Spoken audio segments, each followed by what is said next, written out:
মিথুন রাশি সময়টা এখন বেশ ভালো চলছে। নিজের দক্ষতা এবং সঠিক সিদ্ধান্তে অনেক পরিস্থিতি আপনার ফেভারে চলে আসবে। বিরোধী পক্ষের দিকে নজর রাখুন, অতিরিক্ত বিশ্বাস করবেন না। ক্লান্তি এবং উদ্বেগ বৃদ্ধির যোগ।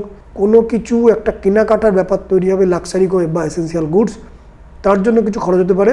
রাতের ঘুমকে একটু প্রায়োরিটি দিন, রেস্ট নিন প্রপারলি।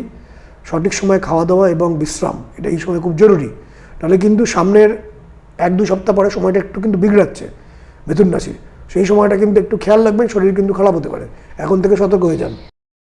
নানা চাপে নিজের দিকে খেয়াল রাখাটা কিন্তু ভুলে যাবেন না। সপ্তাহের মধ্যভাগে মিথুন রাশির জন্য প্রাপ্তি, গুড নিউজ, মানসিক জোর বৃদ্ধি, শুভ ঘটনার আশ্বাস পাবেন। কিছু শুভ ঘটনা ঘটবে, সেটা আপনি জানতে পারবেন, বুঝতে পারবেন। একটা বিলিফ সিস্টেম তৈরি হবে। সপ্তাহের শেষ দিকটা মিথুন রাশির জন্য বেশ ভালো, কিন্তু সন্তানকে নিয়ে একটু চিন্তায় পড়তে পারেন। কারোর সাথে ঝগড়া থাকলে সেটাকে মিটিয়ে নিন এবং মেটানোর সুযোগ আপনি পাবেন। সম্মানজনক সন্ধি স্থাপন হওয়ার চান্স থাকবে।